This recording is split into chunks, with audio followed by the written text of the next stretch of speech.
Kumusta mga kasaliksik? Isang tila nakakabighaning kabalintunaan ang bumabalot ngayon sa usapin ng enerhiya sa Pilipinas. Isang bansang, sa kabila ng pagkakaroon ng napakalaking taglay na likas yaman sa ilalim ng karagatan nito, ay nananatiling umaasa sa pag-aangkat ng langis at gas mula sa ibang bansa.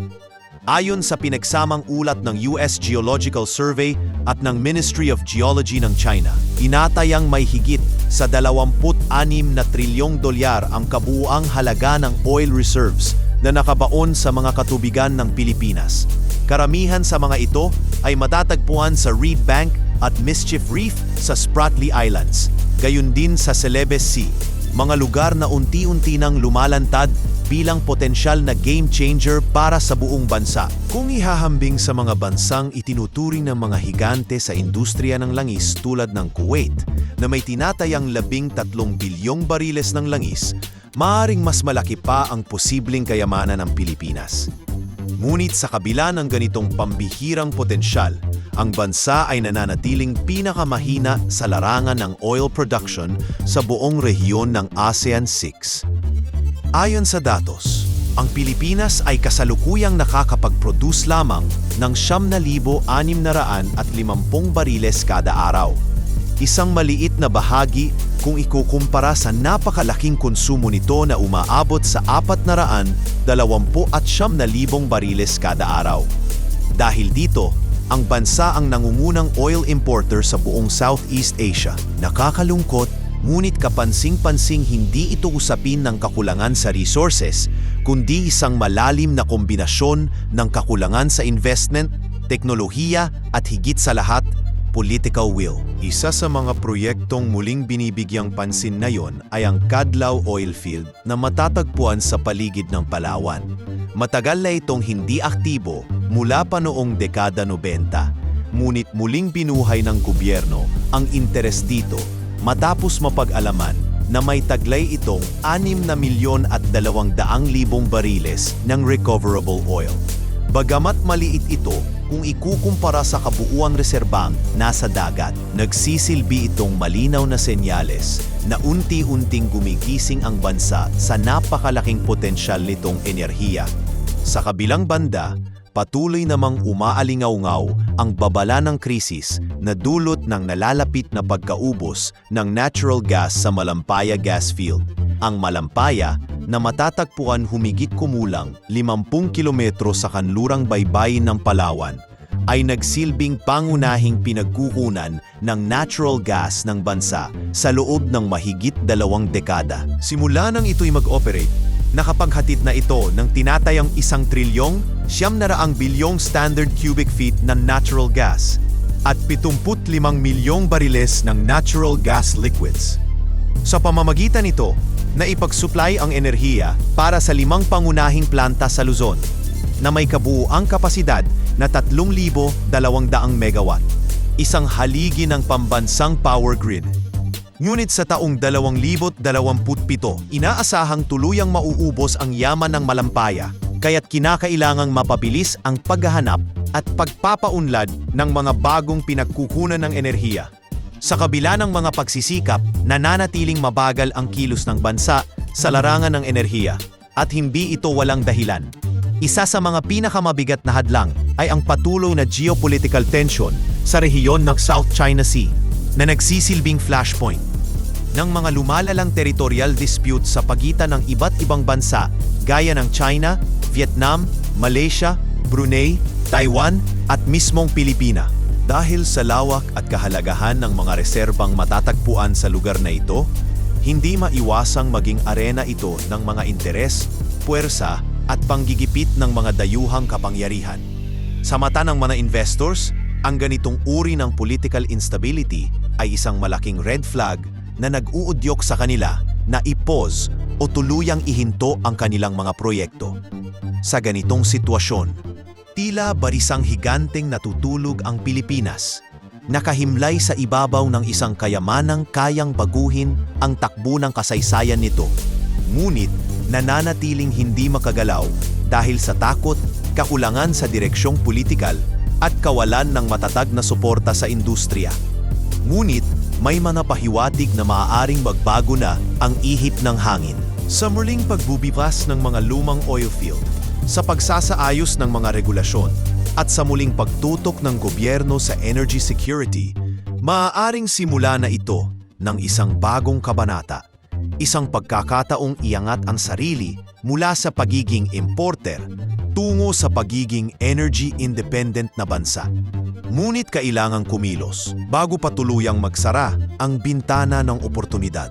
Sa ilalim ng dagat ay hindi lamang langis at gas ang nakabaon, kundi ang pag-asa ng isang bansang matagal nang naghahanap ng tunay na kalayaan sa enerhiya. Habang unti-unting nauubos ang mga pinagkukunan ng enerhiya tulad ng malampaya, isang bagong kabanata ang nabubuksan para sa Pilipinas sa pamamagitan ng mga makabagong tuklas ng langis at natural gas sa iba't ibang bahagi ng bansa. Sa halip na ituon lamang ang pansin sa mga lugar tulad ng South China Sea na puno ng tensyon at alitan sa pagitan ng mga bansang may kani-kaniyang territorial claims. Unti-unting na ibabalik ang pokus sa mga rehiyon na hindi na pinagtatalunan at may malinaw na soberanya ng bansa. Mga lugar na nagbibigay ng panibagong pag-asa sa enerhiya at ekonomiya ng sambayanang Pilipino. Sa hilagang bahagi ng Luzon, partikular sa Northern Cagayan, may natukoy na potensyal para sa hydrocarbon exploration. Ganito rin ang sitwasyon sa Ragay Gulf at offshore Muro na parehong nasa sentral na bahagi ng bansa, at maging sa tinaguriang New Palawan Block na bahagi ng mas malawak na Palawan Basin na matagal nang kilala sa pagkakaroon ng mga oil reserves.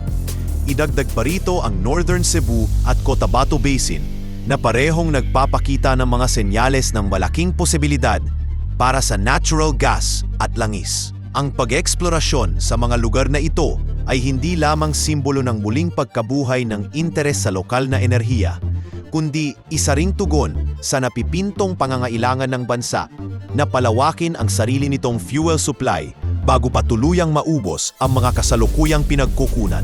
Isang makasaysayang tagumpay ang naitala noong taong 2018 nang sa pakikipagtulungan ng Department of Energy ng Pilipinas at ng China International Mining Petroleum Company ay natuklasan sa Alegria, Cebu ang tinatayang 27.9 na milyong bariles ng langis at 9.4 na bilyong cubic feet ng natural gas. Ang lalong kahanga-hanga pa rito ay ang katotohanang halos 70% ng naturang enerhiya ay maituturing na recoverable. Ibig sabihin, maaari itong aktwal na makuha at magamit sa mga darating na taon. Para sa isang bayan tulad ng Alegria, na kadalasang hindi napapansin sa mga pambansang diskurso, ito ay tila isang patak ng langis na may dalang tsunami ng pag-asa. Pag-asa para sa trabaho, kita, at mas mababang presyo ng kuryente. Ngunit hindi natatapos sa Alegria ang kwento. Sa dakong timog ng bansa, sa malawak na latian ng Mindanao na tinatawag na Liguasan Marsh, natukoy ang isang napakalaking yaman na maaaring magbago ng buong ekonomiya ng rehiyon. Tinatayang may 3 trilyon at 400 bilyong cubic feet ng natural gas at 4 na bilyon at 88 milyong bariles ng crude oil ang nakabaon sa ilalim ng mga basang lupaing ito. Ang proyekto para sa pagdevelop ng lugar na ito ay pinangunahan ng SK Liguasan Oil and Gas Corporation.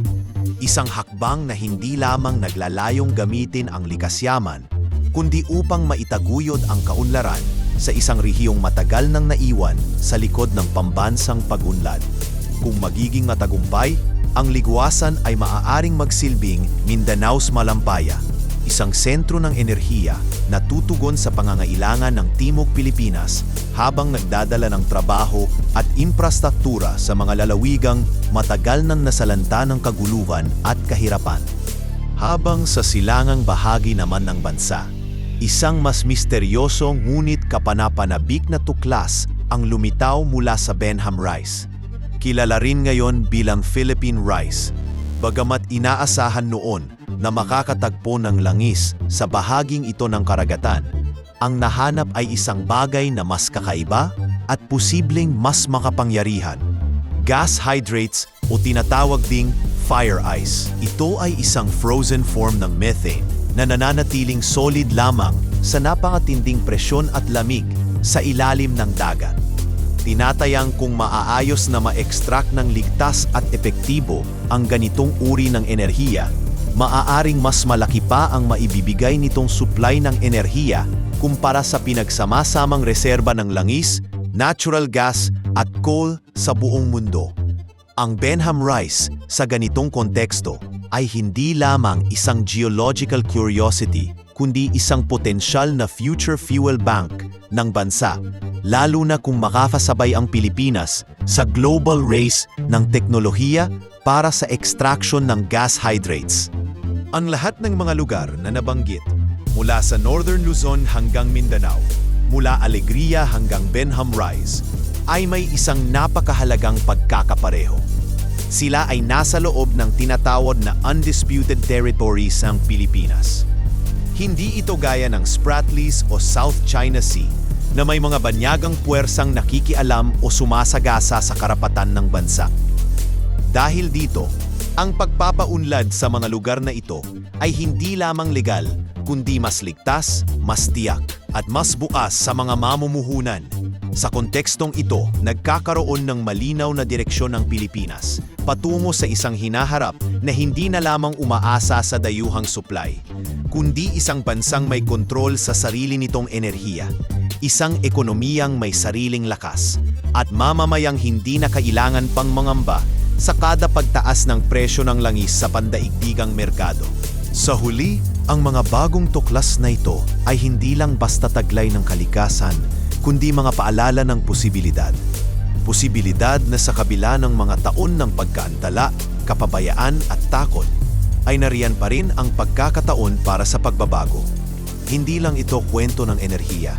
Ito ay kwento ng pagpili. Pipiliin ba ng bansa na manatiling nakatingin sa ibang pampang o hahakbang patungo sa sariling kayamanan na matagal nang naghihintay na madiskubre? Sa kabila ng napakalaking potensyal ng Pilipinas sa larangan ng enerhiya, isang malalim na balakid ang matagal nang pumipigil sa tunay na pagsulong ng sektor na ito.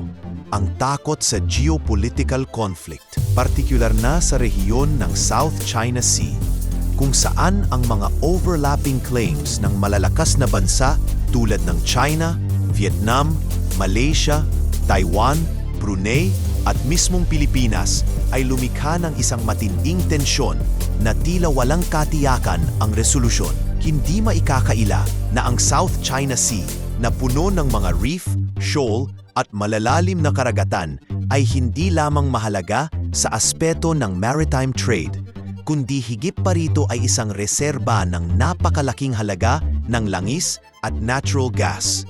Dahil dito, ang bawat galaw sa lugar na ito ay sinusukat, pinag-iisipan at kadalasan ay pinipigilan, dulot ng pangambang mauwi ang exploration efforts sa isang hindi inaasahang alitan o paglala ng mga umiiral na tensyon. Noong taong 2011, binigyang pansin ng Hydrocarbons Technology Journal ang Pilipinas bilang isa sa mga hottest new frontiers sa buong mundo pagdating sa oil exploration. Sa ulat na iyon, tinukoy ang ilang pangunahing lugar na may malaking potensyal para sa enerhiya: ang Spratlys, ang Sulu Sea, ang Celebes Sea at ang Philippine Sea. Ang pagkakasama ng Pilipinas sa listahang ito ay patunay na kahit ang mga pandaigdigang eksperto ay kumikilala sa yaman na nakatago sa ilalim ng karagatan ng bansa. Ngunit ang pagkailala na iyon ay may kasamang babala, sapagkat karamihan sa mga naturang lugar ay may kahati ang bansa sa territorial claims. Bagay na lalong nagpapalabo sa pag-asa ng mabilis at tuloy-tuloy na pagunlad. Gayunpaman, hindi lahat ng potensyal ng Pilipinas ay nakatali sa mga lugar na may territorial disputes. Sa katunayan, isang malaking pag-asa ang sumisibol sa Bangsamoro Autonomous Region, kung saan partikular na binibigyang pansin ang Sulu Sea Basin at ang inland areas ng Cotabato. Sa dalawang lokasyong ito, tinatayang mayroong 203 milyong bariles ng oil equivalent at 29 na bilyong cubic feet ng natural gas. Ang kagandahan ng mga reserbang ito ay hindi lamang nakasalalay sa laki ng potensyal na produksyon, kundi sa katotohanang ang mga ito ay matatagpuan sa loob ng undisputed territory ng Pilipinas. Ibig sabihin, walang kahati, walang tensyon, at walang hadlang mula sa international disputes na kadalasang nagpapabagal o pumipigil sa mga proyekto ng exploration at extraction. Kung may susulong ng maayos, ang mga reserbang ito ay maaaring magsilbing pundasyon ng isang bagong energy economy sa katimugang bahagi ng bansa. Kasabay ng pag-usbong ng pag-asa sa Mindanao, nananawagan din ang Department of Energy ng mas agarang aksyon sa iba pang bahagi ng bansa. Kamangailan lang, pinalakas ang panawagan para bilisan ang exploration efforts sa Reed Bank, isang lugar na matagal nang kinikilala bilang isa sa pinakamalaking potential oil and gas fields sa rehiyon. Ang Reed Bank, bagamat bahagi ng pinag-aagawang teritoryo sa South China Sea, ay kasalukuyang nasa ilalim ng pamamahala ng negosyanteng si Manuel B. Pangilinan. Sa kabila ng mga panganib ng geopolitical tension, tila nagkakaroon na ng mas matibay na determinasyon na ituloy ang proyekto at huwag hayaang maipit sa matagal ng estado ng pag-aalinlangan ang naturang reserba. Hindi maikakaila na kung magiging matagumpay ang paggalugat at pag-extract sa Reed Bank, maaaring ito ang maging turning point para sa energy independence ng bansa. Ang pinakamatamis na pahiwatig ng pag-asa ay marahil ang kasalukuyang administrasyon mismo, na sa mga nakalipas na buwan ay nagpakita ng malinaw na political will para harapin ang hamon ng enerhiya. Hindi na sapat ang mga deklarasyon ng intensyon. Kailangan ng konkretong hakbang, at dito nagsisimula ng makakita ang publiko ng mga aktwal na pagkilos. Layunin ng pamahalaan na makamit ang tunay na energy independence. Isang kalagayan kung saan hindi na kailangang lubhang umasa ang Pilipinas sa dayuhang supply ng langis at gas. Kalakip ng layuning ito ang paglikha ng libo-libong trabaho, ang pagsulong ng infrastruktura, at ang pagsimula ng isang panibagong yugto ng pambansang ekonomiya na nakasandal hindi sa mga banyagang pautang o dayuhang produkto, kundi sa sariling likas yaman ng bansa. Ang paglalakbay patungo sa enerhiya at ekonomiyang sariling atin ay hindi magiging madali. Marami pang balakid, mula sa mga technical na hamon sa pag-explore ng deep water reserves hanggang sa mga diplomatic na pagsubok sa mga karatig bansa. Ngunit kung magpapatuloy ang kasalukuyang momentum, kung pananatilihin ng mga lider ng bansa ang kanilang tapang at dedikasyon, may tunay na pag-asang matutupad ang pangarap ng maraming Pilipino. Ang isang bansa na hindi lamang umaasa kundi aktibong nagmamay-ari at nagtataguyod ng sarili nitong kinabukasan. Sa bawat patak ng langis at bawat cubic foot ng natural gas na magmumula sa ilalim ng ating karagatan, unti-unti nating mababawi ang kapalarang matagal nang inangkin ng iba. Sa wakas, maaaring sa atin na nga ang susunod na kwento ng pag-angat, isang kwento na tayo mismo ang nagsulat at tayo rin mismo ang magtatamasa.